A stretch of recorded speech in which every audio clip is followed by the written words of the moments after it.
कुंज बिहारी श्री हरिदास कृष्णम वंदे जगत गुरुम। वृंदावन की अनेक समस्याएं आज चल रही हैं, उसमें वर्तमान में यातायात भी एक बहुत बड़ी समस्या है। उसके निदान के लिए एक वैकल्पिक व्यवस्था के रूप में कुछ वर्ष पूर्व ये सुझाव आया कि जो मथुरा वृंदावन की रेलवे लाइन है, चूंकि रेलवे के पास काफ़ी चौड़ाई में जगह है, तो नीचे की मंजिल तो एक 6 लेन की मथुरा से वृंदावन की एक्सप्रेस वे सड़क बना दी जाए और इसके ऊपर एलिवेटेड खंभों के ऊपर, जिस प्रकार दिल्ली, लखनऊ, अन्य शहरों में बन रहा है, एक मेट्रो रेल जैसी रेल चला दी जाए। इससे आवागमन की संख्या में वाहनों की जो वृद्धि हो रही है, उसके अनुरूप अगले 20-30 साल के लिए या और भी अधिक के लिए यातायात सुगम हो सकता है। ऊपर जो मेट्रो ट्रेन चलाने की बात है, उसमें ऐसा भी जानकारी में आया, लोगों की मांग है कि वृंदावन को टर्मिनस बनाकर यहां से चारों धाम के लिए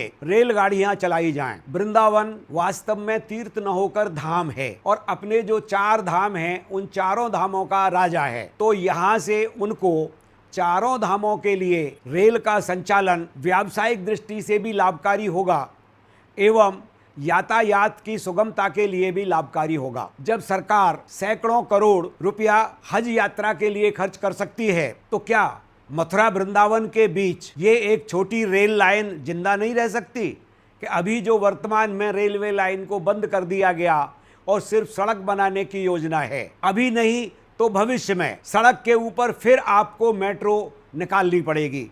उससे बढ़िया हो कि उस काम को जिसको 10 साल 20 साल बाद आप करें, अभी साथ में कर लिया जाए कि ऊपर से मेट्रो चले और मेट्रो लगातार चलती रहे और उसका स्टॉपेज भी पूरे मथुरा और वृंदावन के बीच में, सिर्फ जंक्शन से वृंदावन के बीच में एक कृष्ण जन्मभूमि के लिए गोविंद नगर पर स्टॉपेज दिया जाए, उसको भी सुपरफास्ट ट्रेन की तरह चलाया जाए। इससे रेलवे यात्री वृंदावन तक सुगमता से पूरे समय आ सकेंगे। मथुरा से आने वाले यात्री या मथुरा जाने वाले यात्री जिनको शहर में जाना है, वो कृष्ण जन्मभूमि स्टेशन पर उतरकर वहां से अपना गंतव्य तक पहुंच सकते हैं। इसी प्रकार नीचे जो 6 लेन की सड़क बनाई जाए, उसमें भी जगह जगह से कट न देकर सीमित मात्रा में कट दिए जाएं कि वो एक एक्सप्रेस वे की तरह काम करे। तो मैं समझता हूं कि अगले 20, 25, 30 सालों के लिए वृंदावन को इस यातायात दुर्व्यवस्था से निजात मिल जाएगी। इसी प्रकार जो multi storey parking Chhatikara road पर चलती है, वहां से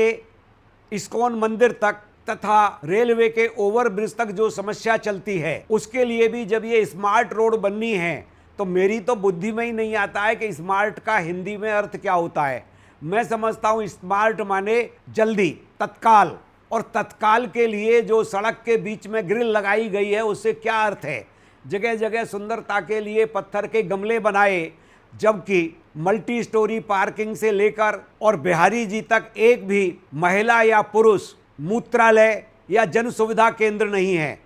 जन सुविधा केंद्र जरूरी है या व्यर्थ की चीजें बनाकर जमीन को बर्बाद करना? अगर इसके ऊपर भी स्मार्ट रोड प्रकल्प के तहत एलिवेटेड रोड बनाई जाए, जो मल्टी स्टोरी पार्किंग से ही जो बाहर जाने वाले वाहन हैं उनको सीधा 100 फुटा रोड के ऊपर से निकाल के पुल तक पहुंचा दे और उसी में से एक सड़क सीधे फोगला आश्रम या वृंदावन शोध संस्थान के पास उतरे, तो जिससे प्रेम मंदिर और इस्कॉन पर बढ़ने वाला ट्रैफिक का कंजेक्शन है वो बच जाएगा। और वृंदावन में जिस वाहन को नहीं घुसने देना है, उसको टी पॉइंट पर जैसे अब रोकते हैं, उसी तरह वापस रोका जा सकता है कि उनको उधर निकाल दिया जाए, यमुना जी की साइड या सौसैया की साइड, और वृंदावन में नहीं घुसने दिया जाए। तो यातायात के इन दोनों बिंदुओं पर तुरंत विचार किया जाए।